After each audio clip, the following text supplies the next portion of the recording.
New York City lost hundreds of thousands of people since the pandemic, but where did they go? And what do you think will happen if Zohran Mamdani becomes the new mayor come November 4th? Hello again, my name is Harry. Welcome back to RVM. We're going to talk about where people are going and if you're a New Yorker, where you may find the best deals.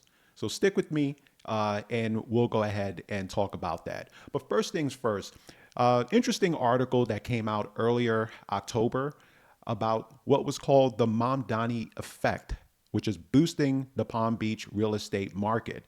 And not only the Palm Beach real estate market, but also several other markets just outside of New York City and some even outside of New York State. But we're going to get into some data to show you, well, where people are going over here. So let's go ahead and look at the screen right here. You'll see here the migration trends from 2020 to 2024. Now, remember, this is pretty much at the height of the pandemic, all the way to the 2024 election. Okay. So if you look at the red here, the domestic migration outflow over here at the bottom have increased from about 2021, which was about the height of the pandemic. This is about the time when people realized how things were going with the pandemic. It was going on for almost a year, and that number just started climbing as far as people leaving New York City, kind of plateaued from 2020 to 2023. Then it increased again from 2023 to 2024. If you look up here at the blue, this here is essentially international migration, and for the most part, this is how the city of New York was growing. It was growing from immigration or migration coming internationally from outside. Okay, but as you can see, over time there was a net migration that hit around 2023 and then started turning about 2024.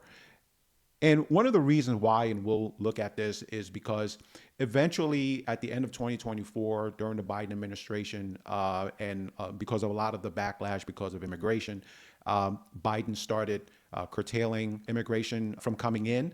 And also, once Trump got elected and started his administration in 2025, you see a lot of that international migration started to decrease over time. Okay.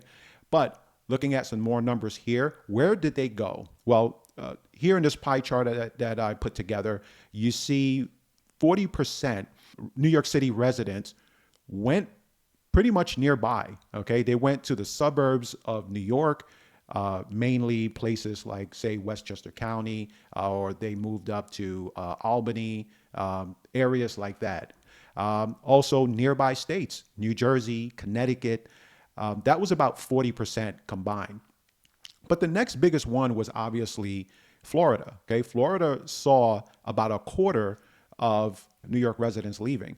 Then came Texas at 10%, or I should say, with regards to just single states, Texas was at the top. There were other states that New Yorkers fled to, which makes up about 17%.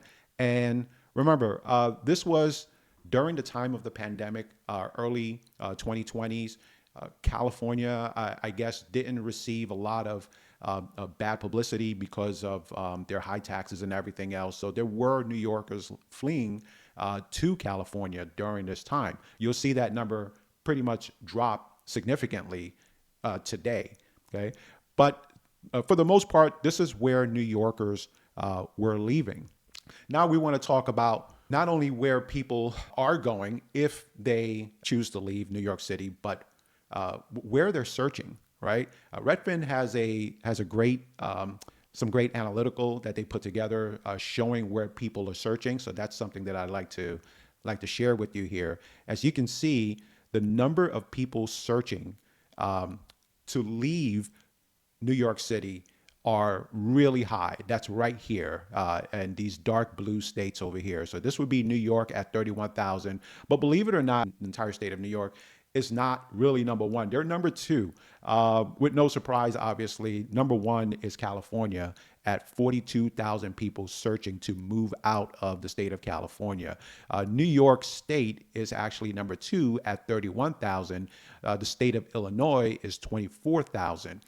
But if you look at this legend over here, the dark blue is where they're moving from. And as you get dark orange up here where they're moving to, no surprise, Florida is at the very top with more than 26,000 people. Okay. So that's probably combined not only from New York, but a little bit from Illinois, a little bit from California, and perhaps even all over the Union. So very interesting to see where people are moving to. I mean, Florida does have a lot to offer in terms of land, in terms of just beautiful weather, beaches, so on and so forth. Even in spite of hurricane season, most people find Florida to be a great place to live. And not only that, I mean, let's face it, policy has big impact in where people want to live, right? So, Florida is a no income state. There are other no income state as well, but they are no income state without the weather, without the ambiance, if you will. So Florida it's a no income state. It has pretty low taxes all around with regards to not only property taxes with our homestead, but we also have pretty low sales tax as well, comparatively speaking.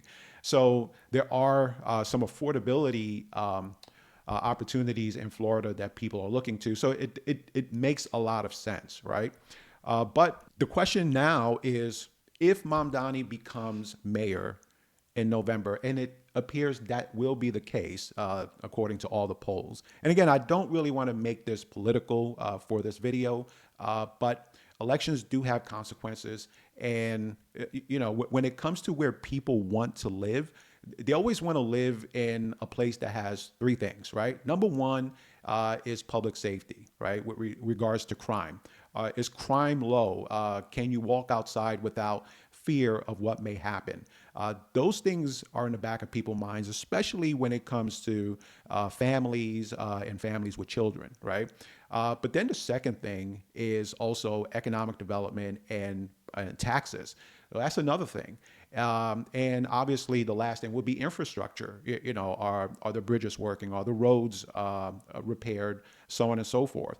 And these are things that, unfortunately, New York City has struggled with for quite some time. It hasn't done so much in the 1990s. And by the way, just a bit of a disclosure, I'm a former New Yorker myself. I was born and raised in New York City, and I was raised in New York City during the 1970s and 80s. And it wasn't nowhere near a walk in the park. I remember the time when crimes were really high and everything. Then I left off to go to the military. When I came back, it was like New York City was just transformed. That's when Giuliani became mayor. Crime dropped. A lot of property taxes dropped. A lot of homes were being built, and new home ownership was coming into play. So it just transformed almost to me like overnight when that happened. So this is one of the reasons why I even left New York City over time. Once mayors began to change and things kind of started going back to where it was. And I've been in Florida ever since for the very same reason that, a lot of people were moving to New York back in the 90s because the crimes were low, the property taxes or overall taxes were pretty low, reasonable, and it was just a nice place to live in. And that's what people look for. So if the return of the 70s and 80s of what New York City used to be come back, and it seems like it has been kind of steadily going in that direction, then we have to ask the question, where would people go? Where are a lot of those folks are going to look to? And so I was able to put some data together, and I think this is the way it's going to look like, right? I think we're still going to have about 40% of New York City residents moving out nearby. A lot of these people, if you remember, they still have jobs in New York City, or they may be working from home, but may have to travel to the city every now and then, visit the office. Either it's going to be once a week or once a month. So they want to be close by, right? And those are going to be a lot of your maybe middle management people, your specialists who maybe can work most of the time from home, but may have to visit occasionally or frequently. And I think those are going to be the ones who are going to stay nearby. They'll probably stay by near, say, Westchester County, upstate New York, maybe Connecticut, maybe New Jersey, areas like that, even Pennsylvania as well. By the way, with regards to Pennsylvania, I've been hearing Pennsylvania has been booming with with new buyers. At number two, it's going to be, well, no surprise, the state of Florida. Okay. Florida, if you remember, Florida received about 25% of New York residents between the pandemic and 2024. Well, it's no surprise. I think Florida is going to see maybe an uptick about 5% more, maybe 30% going to Florida. Okay. And then number three will be Texas, of course. And I think maybe about 15% of New York residents will probably stay put in the hopes that things will get better. Okay. We don't know what the future holds, or we don't know if Zohran Mamdani is going to do everything that he said he was going to do. Obviously, there are some limitations, right? He still has to go through a city council. He still has to go through through the governor of the state of New York and the state assembly. So there's not a whole lot he can do. There's some things he can do, but obviously, when it comes to local leadership, the most damage that can be done comes from really incompetency and from spreading incompetency, right? And I'm not saying that in no way is Mamdani incompetent. We don't know that. The only thing we can do is just wait and see. But you know, if he runs the city in a good way and get really good people around him to manage the city, and maybe he's not able to do everything that he does, or maybe even decides to run more towards the center.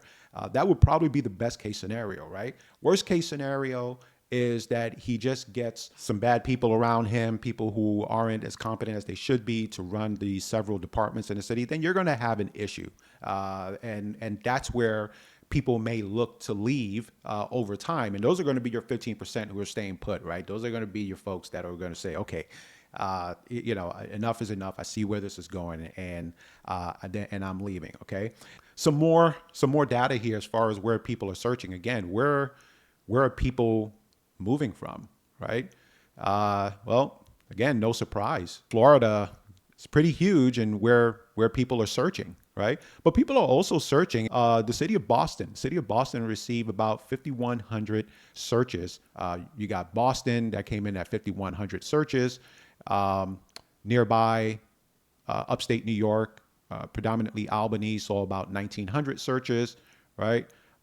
Then you got Hartford, Connecticut at almost 1,900 searches. So that nearby area, again, saw a lot of searches, and no surprise there are people who want to stay nearby, but stay outside of the city limits and into the suburbs. And of course, Florida saw number one search at almost 5,300 in Miami and about 2,500 in Orlando. So how does Albany look? Because I looked at Albany and I saw a lot of people searching in Albany, and I was wondering about what the real estate environment looked like in Albany. And I thought that was very interesting and something that we should take a look at. And one of the things I wanted to look at was demand and list to sales ratio. And you can see Albany right here, right? Has a list to sales ratio of 101%. And what that means is that for homes that are listed on the market, they are actually selling above listing price, okay? Which means that there's pretty big demand. Now, when you look at other states like, say, Boston, Massachusetts, again, that received a lot of searches. They're almost 99% list to sales ratio. And all these numbers have been creeping down, not as much, but they have been. Philadelphia came in next at about 96%. But look at Florida, look at Miami and Orlando. They're hovering about between 94 and 97%. Okay. And the reason why, you got to remember, with Florida, we have housing supply. We have a lot of housing supply. We're going to get into that. Even with the overwhelming demand in the state of Florida, housing supply, it's what's keeping the prices of Florida homes reasonable, comparatively speaking, when you compare it to other states, especially those states that are up in the Northeast. Okay. But how does that look like in terms of Florida housing supply? Well, we're at almost 208,000 homes for sale. And those aren't only single family homes. Those are also co-ops and condos. Those are townhouses. So there's a lot of supply here for, I guess, anyone who's looking to move here. And we're still building. If you looked at my last video, I talked about builder confidence and how that went up from an index of about a stable 33, 34 for the past few months, and it jumped up to about 37. And we got some things happening, right? I mean, first of all, we do have day 23 of the federal government shutdown. Obviously, pretty much all of the House of Representatives, or I should say the majority of the House of Representatives have passed the continuing resolution. The CR went to the Senate. The Senate has not yet passed. All Republicans and pretty much some Democrats and independents have passed the CR, or the continuing resolution, but there are some holdouts. There are about maybe 5, I believe, but there are about 7 senators who are holding out. So until we get those 7 senators to come in and vote for the CR, we're not going to see the government open up anytime soon. I've heard some analysts say this can drag on till almost Thanksgiving. So we'll see. I hope it doesn't last that long, but unfortunately that may be the case. And as I've said in my previous videos, unfortunately that does have an impact on government-backed mortgages like VA and FHA mortgages. And it also trickles down to conventional as well. And that also does have an impact on GSE mortgages, that is, Fannie Mae, Freddie Mac mortgages as well. So those are things that you want to look at. Also, it seems that the feds are indicating that they will, in fact, cut rates come October 28th, 29th in their next meeting. So we're looking at about another quarter base point being cut, and that's going to bring the Fed rate down to about 3/4 to 4%. And there are indications that there may be another cut coming before the end of the year, and that will bring rates down to 3.5% and 3/4%. So that will give a little boost to the economy. So once that happens and the government opens back up, and we can keep the lights on and some of our essential government workers paid, then I think we're gonna see some really hellacious times in real estate in a positive sense. But that's all I got for now. I think I talked about where people went, where people are going. I'd like to hear your comments, like to hear what you think, or see what you have to say about this situation. Where do you think most people are going? And if you are a New York City resident and you are thinking about leaving New York City, or still kind of in the works, I'd like to hear from you and see where you might want to go too. Again, thank you for joining me.